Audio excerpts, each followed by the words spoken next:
Faut que je m'habitue. C'était une grosse semaine. Je suis retourné dans mon école où j'ai passé 16 ans. C'est la première fois que je revoyais mes élèves depuis 16 ans. Voyons. Depuis un an et demi, depuis le début de mon cancer. Puis, ils m'ont joué un tour un peu. Ils ont mis la musique de Rocky. Moi, je ne savais pas, tu sais. Fait que je rentre dans le gymnase, puis là, j'entends tan tan tan. Là, je me dis, puis là, il y a du monde, là, tu sais, c'est genre des centaines de personnes. Là, il y a comme un frisson qui te traverse. C'est pas pour moi, ça. Je suis pas Rocky. Aïe, aïe, aïe. Puis,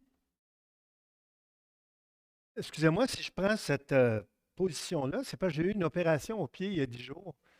Puis, c'est ça, ça n'a pas rapport avec le cancer, ça a rapport avec un orteil qui avait, en fait, deux orteils qui étaient, on va dire, défectueux. Puis, un drôle de mot, défectueux, mais en tout cas, parce que normalement, on dit ça pour un moteur, mais bon.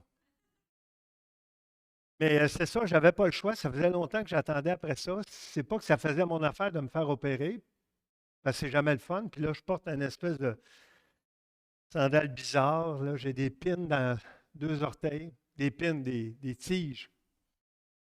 Mais bon, ça fait partie de la vie. On ne choisit pas toujours ce qu'on vit. Puis là, ce sera pas long. J'ai une souris.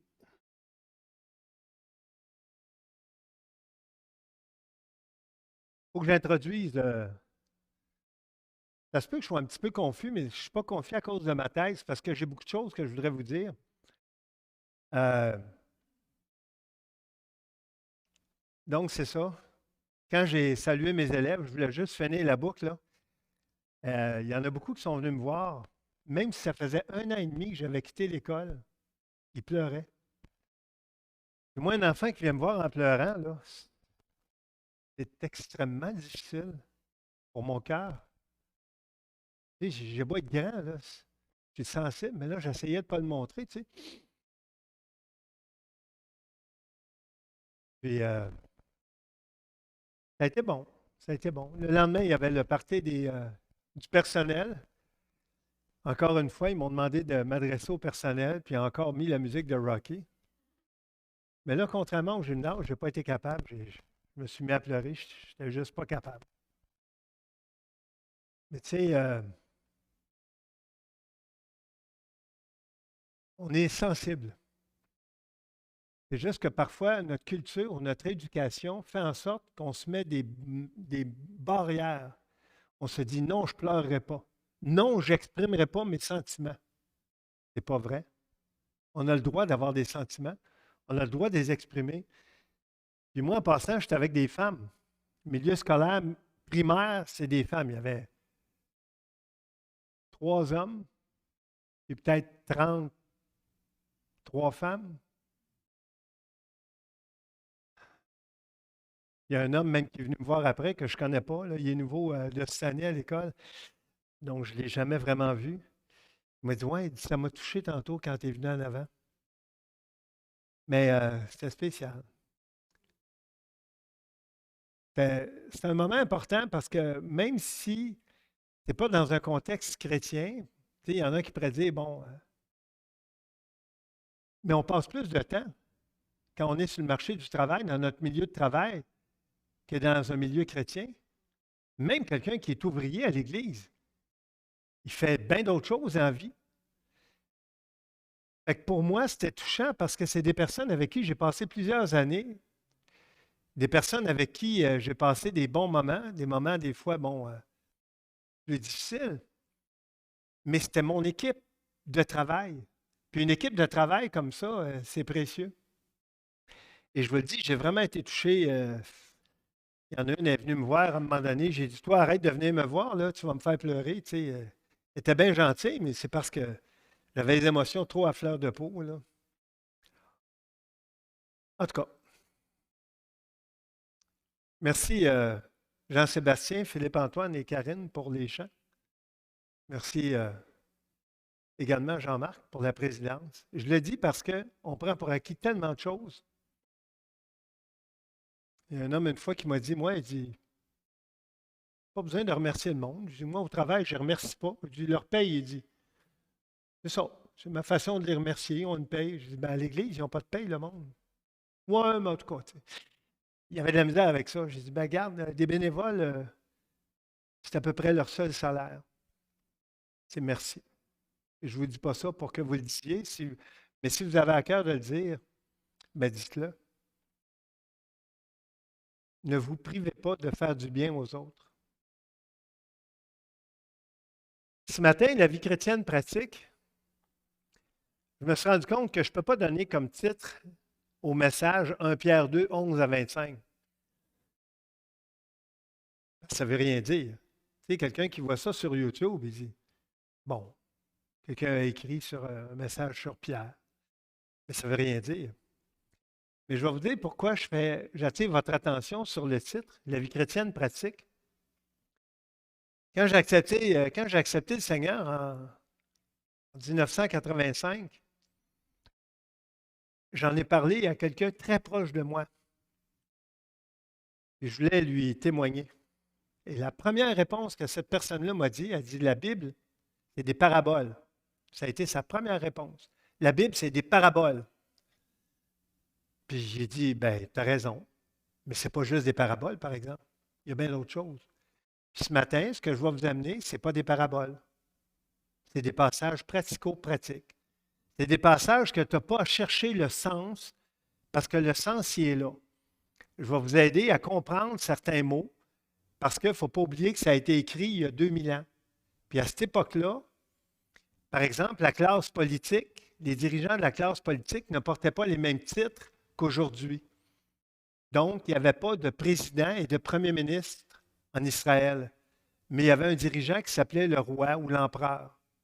Donc, c'est important de comprendre les mots. Des fois, ce n'est pas chercher les midis à 14 heures, c'est juste comprendre, OK, le texte a été écrit et le texte peut s'appliquer aujourd'hui, mais il faut le mettre dans son contexte. Puis dans son contexte, ça veut dire que les titres d'aujourd'hui doivent être appliqués. Même si dans la Bible, c'est écrit le roi, mais on n'est pas dans un pays où ils ont un roi. Mais vous savez quoi? On a un premier ministre. Aux États-Unis, ils ont quoi? Ils ont un président. Mais c'est des dirigeants politiques qui portent ces titres-là, au même titre qu'à l'époque de la Bible, bien, il y avait des rois, il y avait des gouverneurs, il y avait des empereurs. Et donc, on va voir aujourd'hui que le passage d'un Pierre 2, 11 à 25, ce ne sont pas des paraboles. Je vous lis, j'aime toujours lire une fois. Après ça, je vais revenir, comme vous le savez, parce que j'aime exposer le texte tel qu'il est. Ce n'est pas thématique, c'est le texte tel qu'il est, des versets 11 à 25. Évidemment, ça se peut que, si vous voyez un mot comme malfaiteur, ça se peut que je n'attire pas votre attention sur malfaiteur, parce que normalement, la plupart des gens savent c'est quoi un malfaiteur. Mais en général, je vais revenir sur les principes généraux, puis on va voir ce matin la vie chrétienne pratique. Il y a vraiment des éléments pour nous ce matin. Bien-aimés, je vous exhorte, comme étrangers et voyageurs sur la terre, à vous abstenir des convoitises charnelles qui font la guerre à l'âme. C'est intéressant en pensant qu'il y a 2000 ans, il y avait des convoitises charnelles. Et vous savez quoi? Il y en a encore aujourd'hui. Je me demande des fois, je me dis, comment ils parlent de convoitises charnelles?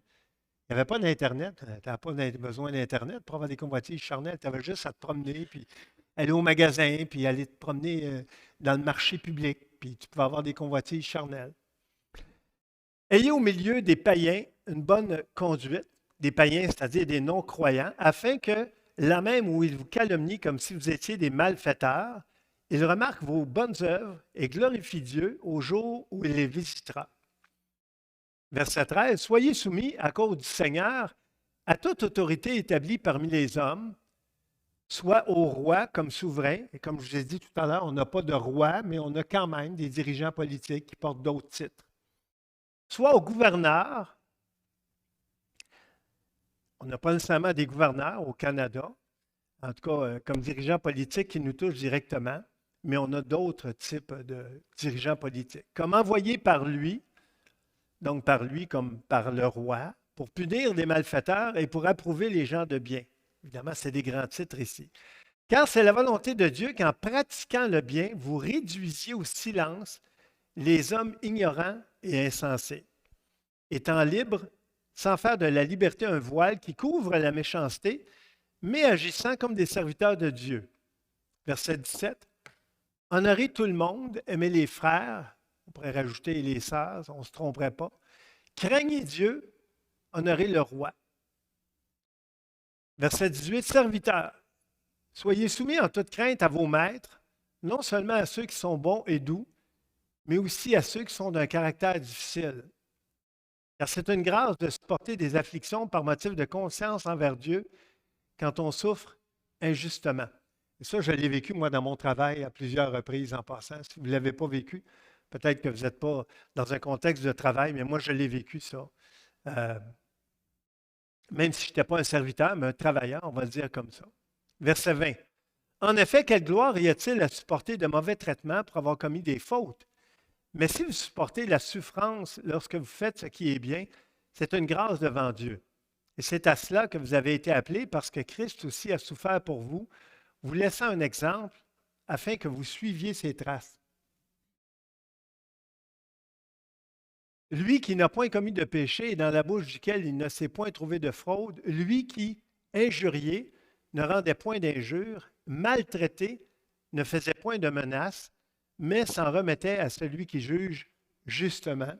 Et c'est qui juge justement dans ce contexte-là? Évidemment, c'est Dieu le Père, parce qu'on parle de Jésus.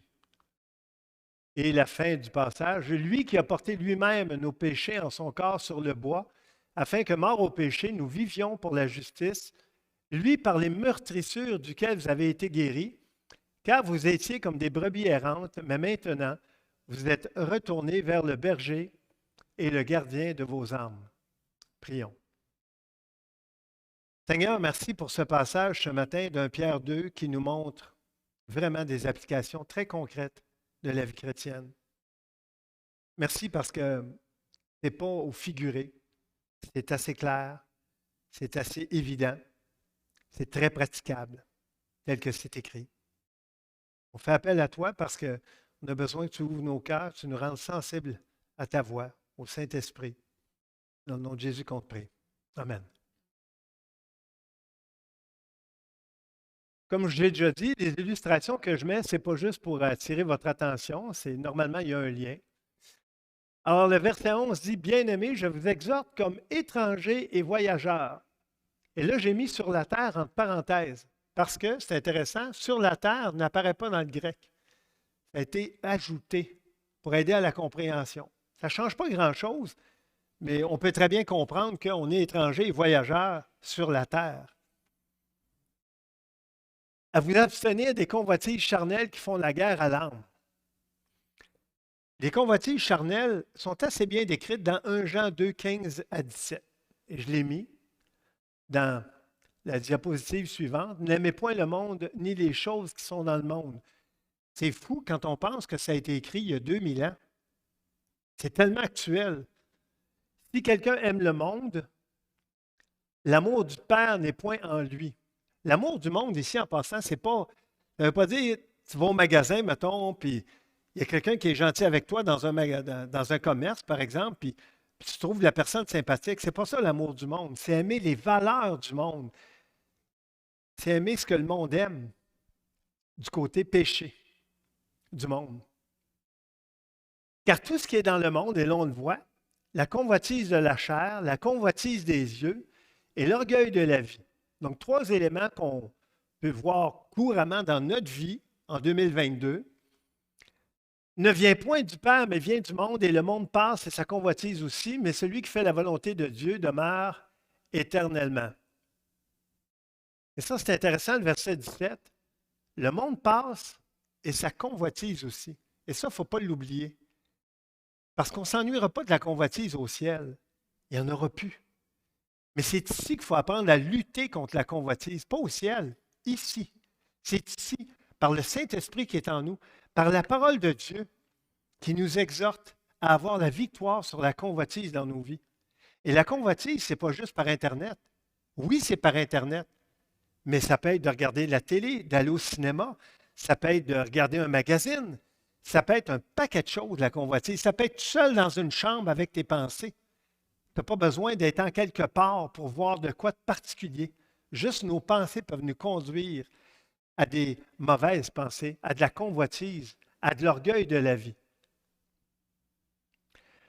Le verset 12 est intéressant parce que lorsqu'on le lit, ayez au milieu des païens une bonne conduite, afin que là même où ils vous calomnient, comme si vous étiez des malfaiteurs, on comprend ici, les païens te calomnient, donc disent des mauvaises paroles de toi. Ils remarquent vos bonnes œuvres et glorifient Dieu au jour où il les visitera. Là, j'étais curieux de savoir qu'est-ce que ça voulait dire au jour où il les visitera. Et j'ai regardé dans la traduction sommaire, donc il y a deux façons de le présenter différemment. Ça peut être traduit par le jour où il interviendra, c'est-à-dire Dieu, dans leur vie, ou ça peut être traduit aussi le jour où il viendra les juger. Et je trouvais que c'était plus clair que le jour où il les visitera. Parce que les visiter, je me disais, mais Dieu va visiter. C'est pas quelque chose qu'on voit communément dans les Écritures, que Dieu visite, surtout quelqu'un qui est un malfaiteur, quelqu'un qui est un païen. C'est un passage qui est assez particulier parce que moi, c'est quelque chose qui me parle beaucoup. Pourquoi? Parce que ça parle de soumission. Et avant d'être au Seigneur, s'il y a quelque chose qui me caractérisait, c'est la difficulté avec la soumission. J'avais de la difficulté avec ça. J'étais quelqu'un qui remettait beaucoup en question les autorités. Chez nous, au travail, à l'école, partout. J'avais de la misère avec les autorités. Parce que je me disais, mais les autorités ne sont pas justes. Même ma propre mère, qui pourtant était vraiment une bonne mère, des fois, elle me disait des choses qui ne faisaient pas mon affaire. Qu'est-ce que je faisais? Je n'étais pas content, je regimbais, je faisais, là, ma mère, elle me disait, mais c'est quoi le problème? Mais là, pourquoi tu m'empêches de faire ça? Écoute, c'est la première fois que je suis parti en voyage sans mes parents.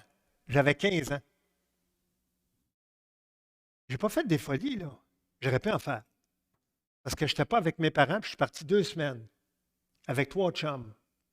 Des chums en voulant dire des amis. Puis ma mère, puis moi, on avait une relation très proche. Je n'étais pas un enfant de Dieu. Je n'avais pas le Saint-Esprit en moi. Je n'étais pas né de nouveau. Mais ma mère m'a demandé, avant de partir, elle dit, Sylvain, je peux-tu te faire confiance? Il n'aurait jamais fallu qu'elle me demande ça. Ça m'a vraiment empêché de vivre mes folies. Et j'ai dit, oui, maman, tu peux me faire confiance. Et je vous le dis, toutes les folies que mes 3 amis ont faites durant le voyage de 2 semaines, je ne les ai pas faites. Je ne les ai pas faites parce que ma mère m'avait demandé, je peux-tu te faire confiance? Et je lui ai dit, oui, maman, tu peux me faire confiance. Juste à cause de la relation de confiance, là, je n'ai pas brisé ma parole avec ma mère, sans avoir le Saint-Esprit en moi. Mais j'avais une volonté, puis ma volonté me poussait à faire le bien, à prendre des bons choix, à faire des bonnes décisions. Alors, le passage du verset 13 nous dit, soyez soumis à cause du Seigneur. C'est intéressant ça, à cause du Seigneur. Pas à cause de ma volonté, pas à cause de mes désirs, à cause du Seigneur, à toute autorité établie parmi les hommes, soit au roi. Et là, je me suis dit, bon, en 2022, comme on est dans un pays où il n'y a pas de roi, on n'est pas dans une principauté, bien, ça pourrait être traduit comment? Bien, ça pourrait être traduit à l'empereur. D'ailleurs, il y a des Bibles qui traduisent le mot roi par empereur, ou au président, ou au premier ministre, comme souverain.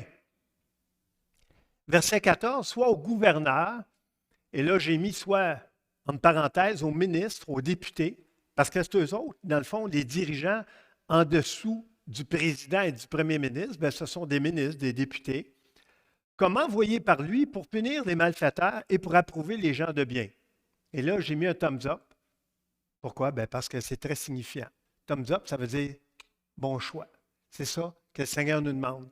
Soyez soumis à cause du Seigneur, pas à cause de ma volonté, pas à cause que je suis un bon gars, pas à cause que j'ai le goût, parce que le Seigneur, c'est mon Seigneur, c'est mon Maître, c'est mon Dieu. Et à cause de ça, je suis appelé à être soumis aux autorités. Et ça, c'est intéressant parce que ça donne tout son sens à la soumission. Ce n'est pas une émotion, c'est une décision. C'est comme l'amour. Encore cette semaine, on était à la maison, Liette et moi. Je ne sais plus si j'étais avec toi, mais en tout cas. Mais je sais que, en tout cas, j'étais à la maison. Moi, peut-être que tu n'étais pas là, en tout cas. Puis, il y avait une chanson qui jouait, parce que, bon, des fois, je fais jouer de la musique en background, là, simplement de la musique qui joue comme ça. Il y avait une chanson qui jouait, ça parlait de l'amour, mais vraiment de l'amour comme je l'ai vécu avant de connaître le Seigneur. L'amour que tu reçois, l'amour que les autres te donnent. Et ça, ce n'est pas la définition de l'amour dans les Écritures. L'amour dans les Écritures, c'est car Dieu a tant aimé le monde qu'il a donné. C'est ça le vrai amour, c'est donner. Fait que si tu dis à quelqu'un que tu l'aimes, assure-toi d'une chose, assure-toi de lui donner. C'est ça que ça veut dire aimer quelqu'un. Si je dis à Liette, je t'aime, ben c'est parce que je suis en train de me vanter un peu dans le fond. Je suis en train de lui dire que je lui fais du bien. C'est ça que ça veut dire aimer quelqu'un.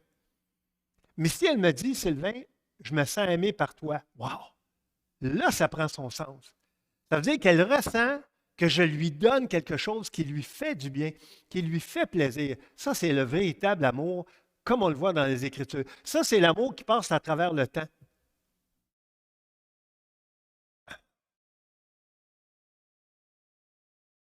J'ai mis une définition de soumettre, parce que c'est important de le comprendre. C'est ça qui est écrit dans ce passage-là. Se soumettre est un terme militaire qui signifie s'arranger de façon militaire sous le commandant. En passant, on a deux fils. François, le plus vieux, qui est à Montréal avec sa femme Mélodie et Philippe-Antoine. Et François, il a été dans quoi, Liette? La réserve. Et François, il a vécu la soumission dans la réserve. Il ne se faisait pas appeler François, d'ailleurs. Vous savez comment il se faisait appeler? Girard. C'était comme ça dans la réserve. C'était pas Girard, c'était Girard. C'était comme ça. Puis quand il se faisait appeler Girard, là, il avait avantage à marcher les fesses serrées, parce que s'il ne marchait pas les fesses, excusez l'expression, mais en tout cas, c'est une expression là, québécoise. S'il ne marchait pas les fesses serrées, là, il se faisait ramasser. C'était ça la soumission. Il l'a vécu. Puis moi, je le regardais là, comme père. Je me disais, comment mon fils, qui vient de moi puis de ma femme, peut réussir à vivre dans la soumission militaire. C'est exactement le sens que ça a ici, la soumission. S'arranger de façon militaire sous le commandant. Se mettre dans une attitude de soumission. Et en tant que citoyen du monde et soumis à la loi et à l'autorité civile, le peuple de Dieu, c'est-à-dire ses enfants, tous ceux et celles qui l'ont reçu, doit vivre d'une manière humble et soumise au milieu d'une société hostile, impie et calomnieuse. Et ça, ce n'est pas facile. C'est facile d'être soumis à une autorité qui est gentille. Vraiment, c'est facile.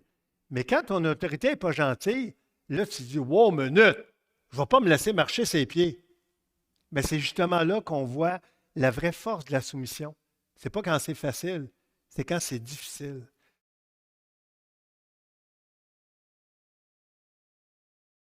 Et là, je fais une petite parenthèse. Faites-vous partie du peuple de Dieu? Il y a des visages que je ne connais pas ici beaucoup. Si quelqu'un n'appartient pas au Seigneur, c'est très difficile, voire impossible de pratiquer sa parole et de se soumettre aux autorités, bonnes ou mauvaises. Moi, si je n'avais pas eu le Seigneur dans ma vie, oubliez ça. J'étais un rebelle dans ma nature. J'étais un chialeux. Et je ne me soumettais pas. Et ça m'a beaucoup nui dans ma jeunesse. Beaucoup. Jusqu'à l'âge de 23 ans. Le Seigneur m'a ramassé, puis il m'a dit, Sylvain, tu vas apprendre à vivre comme il faut. Tu as fait à ta tête, là, tu vas apprendre à faire à ma tête, à la tête du Seigneur. Pas à mes émotions, pas à mes décisions, pas à comment je filais, comment lui veut que je vive, selon sa parole. Avez-vous déjà accepté le Seigneur comme sauveur et maître de votre vie? C'est une question importante. Parce que si tu ne l'as pas fait, puis tu écoutes ce message-là ce matin, tu vas peut-être sortir d'ici en te disant, mais je ne suis pas capable de faire ce que le message disait. Ce n'est pas moi qui le dis en passant là. Ce que je vous partage ce matin, c'est ce que la Bible dit. Et les commentaires que je rajoute, c'est juste pour mieux le comprendre. C'est tout. S'il y a d'autres choses que je dis en dehors de ça, oubliez-le. Alors, si vous n'avez pas accepté le Seigneur dans votre vie, c'est le temps ou jamais. Le salut par la foi, comme dit Éphésiens 2, 8 et 9, c'est gratuit et ce n'est pas par les œuvres. Et on est tous appelés à passer par là. C'est la première étape de la vie chrétienne. Verset 15. Car c'est la volonté de Dieu qu'en pratiquant le bien, j'aime beaucoup le mot pratiquer. Parce que pratiquer, ce n'est pas juste faire le bien de temps en temps. Pratiquer, ça veut dire quelque chose que tu fais beaucoup. Quand je regarde des sportifs de haut niveau, vous savez quoi? Vous savez pourquoi ils sont des sportifs de haut niveau? Vous savez pourquoi? Parce qu'ils ont pratiqué leur sport. Ils l'ont tellement fait que ça devient un automatisme. Je regardais cette semaine comme ça sur YouTube des lanceurs, des joueurs de basket qui lancent des ballons de loin. Et vous savez, ça commençait où de loin? Ça commençait au milieu du terrain et ça reculait. Il y en a qui lançaient pratiquement d'un panier à l'autre, mais pas un petit gymnase, là, un gymnase professionnel. C'est juste débile, là, le talent de ces personnes-là. Mais vous savez pourquoi ils ont du talent? Ça doit être parce qu'ils sont nés avec un ballon dans les mains? Pas du tout. C'est parce qu'ils ont pratiqué, pratiqué, pratiqué et pratiqué. Alors, c'est pour ça qu'ici, ça dit, en pratiquant le bien, vous réduisiez au silence les hommes ignorants et insensés, étant libres, sans faire de la liberté un voile qui couvre la méchanceté, mais agissant comme des serviteurs de Dieu. Et là, j'ai mis deux illustrations. Une où on voit une personne qui lave les pieds d'un autre. Ça, c'est l'exemple que Jésus a donné de ce qu'il était venu faire. Et quand Jésus a lavé les pieds de ses disciples, Pierre, l'apôtre Pierre, vous vous souvenez ce qu'il a dit? Vous vous souvenez ce qu'il a dit? Pas moi, Seigneur. Et Jésus l'a repris. Si je ne te lave pas, il dit, tu n'auras pas une part avec moi. Et Pierre a dit, ben pas juste les pieds, lave tout. Pierre, il a réagi là, parce qu'il s'est rendu compte qu'il n'y avait pas d'affaire à s'opposer à ce que le Seigneur voulait faire. Le Seigneur voulait lui donner un exemple d'humilité pour que Pierre, à son tour, fasse la même chose avec les autres. Et c'est ce que Pierre a appris. Et l'image que j'ai mise à gauche, bien, on le voit, c'est quelqu'un qui aide quelqu'un à monter. C'est un exemple de serviteur. Tu sais, tu veux aider quelqu'un à monter. Je l'ai souvent fait ça, en allant faire des randonnées. Et là, j'ai mis Jean 13, 34 et 35, passage très intéressant, où on apprend c'est quoi l'amour. Je vous donne un commandement nouveau. C'est Jésus qui parle à ses disciples. Aimez-vous les uns les autres comme je vous ai aimé. Et j'ai encore remis la même image. Vous aussi, aimez-vous les uns les autres. À ceci, tous connaîtront que vous êtes mes disciples. Pas parce que tu dis Jésus de temps en temps que tu es un disciple. Pas du tout. Pas parce que tu te promènes avec une Bible que tu es un disciple. Non, non. C'est bien. Mais ce n'est pas là, que tu es un disciple ou que je suis un disciple moi-même.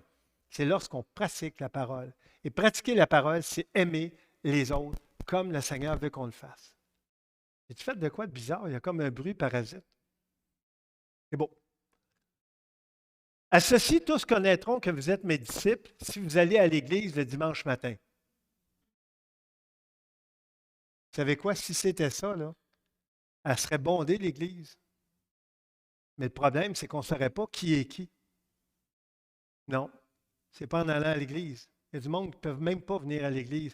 Dimanche passé, je ne pouvais pas aller à l'église. J'ai été opéré le vendredi d'avant. J'ai été opéré à Magog. Si vous ne savez pas c'est où, c'est à 5h30 de route d'ici. Fait que dimanche, je ne pouvais pas être ici. Je n'étais pas ici. Mais ce n'est pas parce que je n'étais pas ici que je ne suis pas un chrétien. Je ne pouvais pas être ici.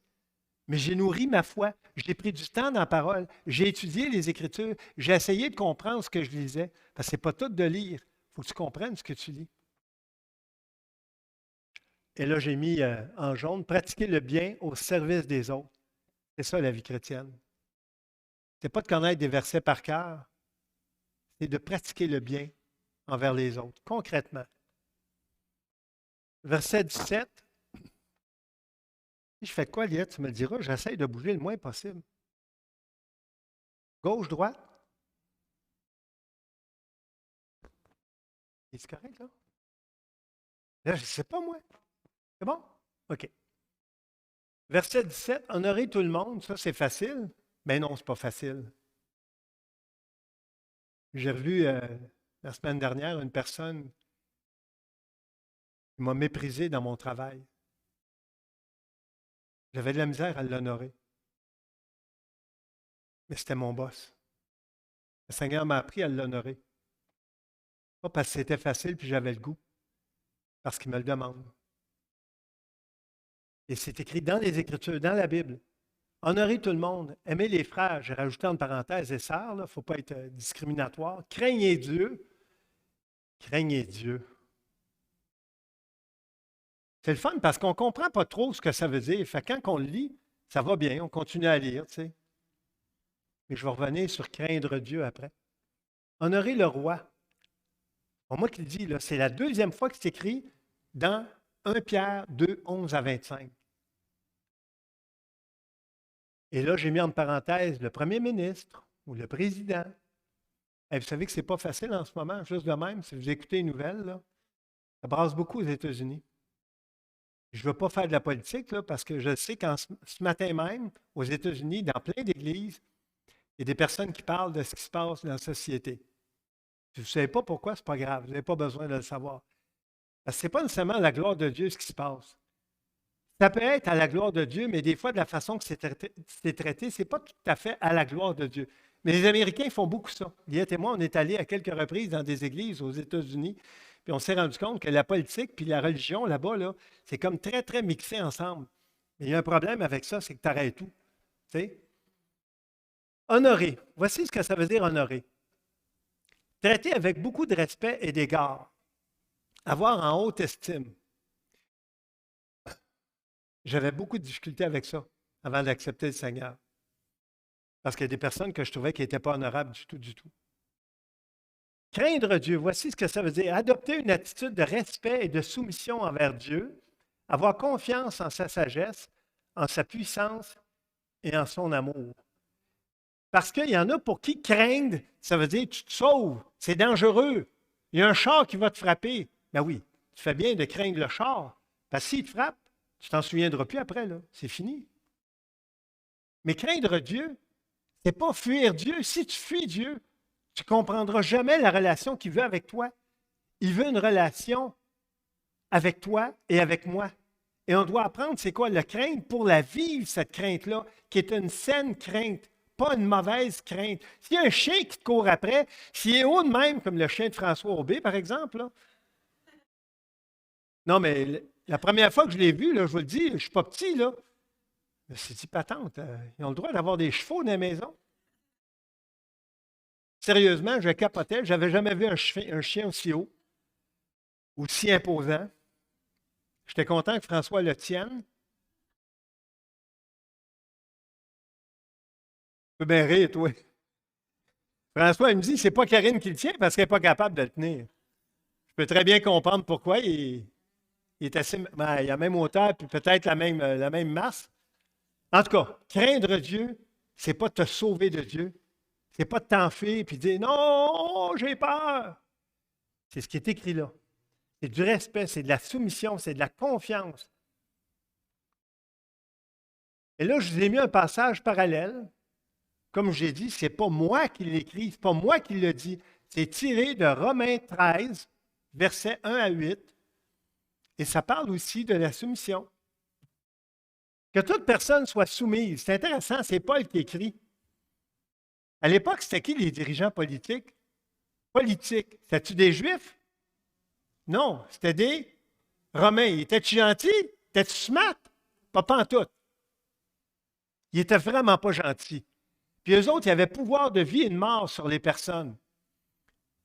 Ce que nos dirigeants politiques actuellement n'ont pas. Juste pour vous dire, il y a une grosse différence. Et pourtant, l'apôtre Paul dit aux croyants que toute personne soit soumise aux autorités supérieures. Pas à celles qui te plaisent, à celles que tu trouves gentilles, à celles que tu trouves sympathiques. À toute autorité supérieure. Car il n'y a point d'autorité qui ne vienne de Dieu. Wow! Moi, j'ai de la misère à voir ça quand je vois des fois comment se comportent nos politiciens. Mais vous savez quoi? À l'époque du Nouveau Testament, ce n'était pas mieux. C'était comment? C'était pire. C'était bien plus dur d'être soumis aux autorités romaines qu'aux autorités qu'on a en ce moment. Tu sais, on regarde, je ne les nommerai pas, là, mais les premiers ministres et les présidents de ce siècle ne sont pas toujours approuvables dans leurs décisions, dans leurs discours. Mais c'était bien pire dans le temps. Les autorités qui existent ont été instituées de Dieu. Je vous dis, la première fois que j'ai lu ça, j'ai passé assez vite. Il a fallu que je le relise après. Parce que j'avais de la misère avec ça, à cause de la rébellion de ma jeunesse. C'est pourquoi celui qui s'oppose à l'autorité résiste à l'ordre que Dieu a établi. Wow! Ça, c'est une raison pour ne pas résister à l'autorité, ça. Parce que je ne veux pas avoir Dieu contre moi. Et ceux qui résistent attireront une condamnation sur eux-mêmes. Ce n'est pas pour une bonne action, c'est pour une mauvaise que les magistrats, ça veut dire les dirigeants politiques, sont à redouter. Veux-tu ne pas craindre l'autorité? Fais le bien et tu auras son approbation. Et là, je fais juste vous lire textuellement, là, Romains 13, verset 4. Le magistrat ou l'autorité politique est serviteur de Dieu pour ton bien. Mais si tu fais le mal, crains, car ce n'est pas en vain qu'il porte l'épée. À l'époque, c'était ça, là, il portait l'épée. Aujourd'hui, c'est des lois. Tu peux aller en prison. Il y a certains pays où il y a la peine de mort, mais pas au Canada. Ce n'est pas en vain qu'il porte l'épée, étant serviteur de Dieu pour exercer la vengeance et punir celui qui fait le mal. La suite, versets 5 à 8. Il est donc nécessaire d'être soumis, non seulement par crainte de la punition, mais encore par motif de conscience. La conscience, c'est ce qui se passe entre les deux oreilles, que personne ne voit, mais qui est très important, qui nous fait prendre un paquet de décisions. C'est aussi pour cela que vous payez les impôts, car les magistrats sont des ministres de Dieu entièrement appliqués à cette fonction. Rendez à tous ce qui leur est dû, l'impôt à qui vous devez l'impôt, la crainte à qui vous devez la crainte, l'honneur à qui vous devez l'honneur. Et le verset 8 que je trouve tellement, mais tellement encourageant, ne devez rien à personne, si ce n'est de vous aimer les uns les autres. Ça, c'est la dette qu'on a les uns envers les autres. C'est de s'aimer les uns les autres. C'est ça notre dette. Car celui qui aime les autres a accompli la loi. La loi, là, tu commences à lire la Bible, tu te dis, jamais je vais pouvoir mettre ça en pratique, c'est bien trop gros. Wow! Il y a des milliers de pages, puis c'est des petits caractères, puis je ne comprends pas. Bien là, ici, tu as un beau résumé de c'est quoi accomplir la loi de Dieu. Le problème, c'est qu'aimer les uns les autres, on ne le fait pas toujours comme on devrait. On aime ceux qui nous aiment, puis les autres, on y pense.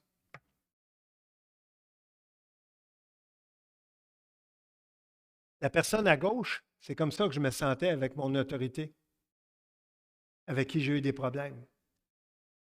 Serviteur, j'étais un travailleur, on va le dire comme ça. Soyez soumis en toute crainte à vos maîtres, non seulement à ceux qui sont bons et doux, mais aussi à ceux qui sont d'un caractère difficile. J'ai goûté dans mon milieu de travail pendant des années, pas pendant des jours, pas pendant des semaines et des mois, pendant des années. Il y a même une directrice, ça lui a pris un peu plus de 4 ans avant de reconnaître qu'elle avait un problème avec moi. Puis que, d'une façon très subtile, elle m'a demandé pardon. Parce qu'elle ne pouvait pas le faire de façon directe. Elle aurait trouvé ça trop humiliant. Mais j'ai compris ce qu'elle voulait dire, puis je l'ai accepté. Je ne peux pas lui demander de me dire de quoi qu'elle ne peut pas me dire. Elle ne sait même pas c'est quoi le concept. Mais je savais ce qu'elle voulait me dire. Je comprenais le sens. Verset 19. Car c'est une grâce de supporter des afflictions par motif de conscience envers Dieu. Et comme je l'ai dit, la conscience, c'est ce qui se passe entre nos deux oreilles quand on souffre injustement. En effet, quelle gloire y a-t-il à supporter de mauvais traitements pour avoir commis des fautes?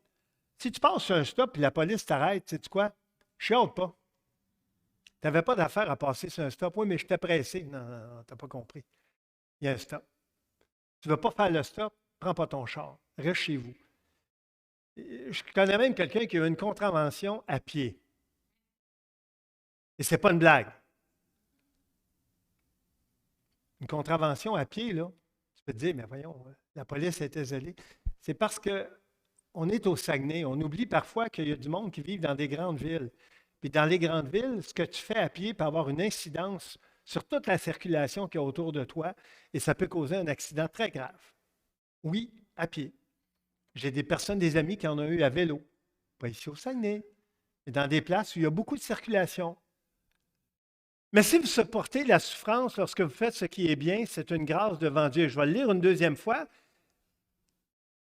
parce que ça aussi, j'avais besoin de le relire pour le comprendre et surtout pour l'accepter. Si vous supportez la souffrance, c'est parce qu'il y a des U puis il y a des OU. Mais si vous supportez la souffrance lorsque vous faites ce qui est bien, C'est une grâce devant Dieu. Moi, une grâce, c'est pas comme ça que je la définissais. Mais là, je vous lis ce que la Bible dit. C'est pas moi qui le dis. Les Écritures qui disent ça. Verset 21. L'image que j'ai mise à droite, c'est tiré d'un des films sur la vie de Jésus. C'est un acteur. Donc, la première fois que j'ai vu ce film-là, là, je me suis dit, c'est absolument dégueulasse ce que Jésus a vécu. Parce que c'est tellement bien rendu par l'acteur Jim Caviezel.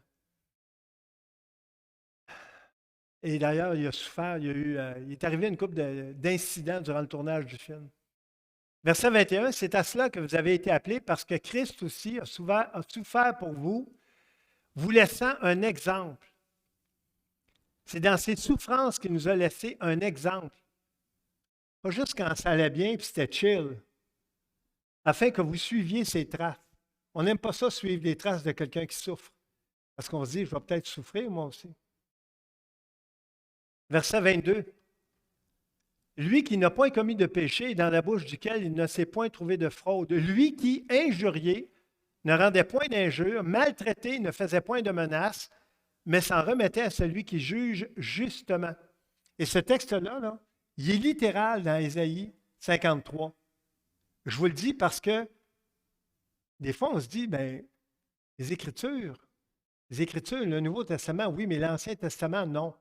Trop loin, c'est trop vieux. Non, non, non, un instant.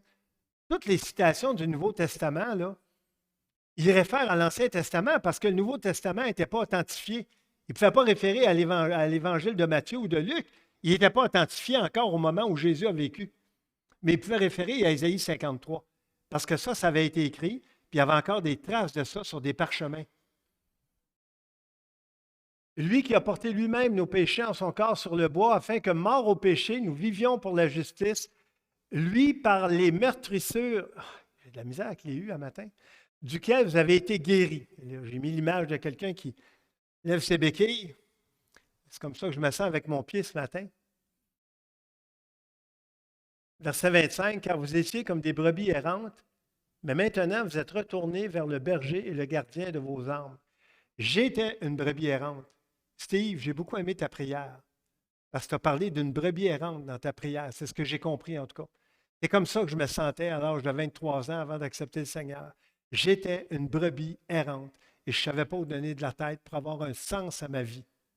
Et c'est quand j'ai commencé à lire et à méditer les Écritures, puis wow! J'ai compris que ce n'était pas écrit par n'importe qui puis pour n'importe quoi. Là, j'ai compris, j'ai besoin de ça dans ma vie. Une réflexion sur les brebis. Sans berger, les moutons se perdent bientôt et sont débousselés. Lorsque l'un d'entre eux se perd ou fait une chute, ça, ce n'est pas biblique en passant, c'est juste une réflexion qu'on peut trouver dans le dictionnaire. Souvent, ce sont tous les autres, c'est-à-dire tous les autres moutons, qui tombent et qui se perdent après lui. La présence d'un berger, là j'ai mis une image d'un berger, et de ses chiens est donc d'une grande importance pour les moutons. Et en conclusion, aujourd'hui, nous avons vu que nous sommes appelés à nous soumettre à toute autorité établie parmi les hommes, soit au roi, c'est-à-dire à l'empereur, au président, au premier ministre, comme souverain, soit au gouverneur, c'est-à-dire au ministre, aux députés, comme envoyés par lui, selon les versets 13 et 14 de 1 Pierre 2. Et ce que j'ai écrit en jaune à la fin, j'en ai besoin beaucoup dans ma vie. Ce n'est pas facile. Mais c'est ça la vie chrétienne, ce n'est pas une vie de facilité. Si tu es au Seigneur pour la facilité, je ne sais pas comment tu fais. Parce que moi, j'ai des luttes à tous les jours. Demandons au Seigneur Jésus, notre Sauveur, la force de le faire. Prions. Seigneur, merci pour ces textes ce matin qui nous interpellent. En tout cas, moi, ça m'interpelle parce que j'ai vécu, Seigneur, tellement d'années sans te connaître, avec beaucoup de rébellion dans mon cœur. Et c'est quand je t'ai connu que j'ai appris c'était quoi la soumission. Ça a été difficile et tu continues à le faire. Merci. Ton œuvre est ta présence. C'est au nom de Jésus que je te prie. Amen.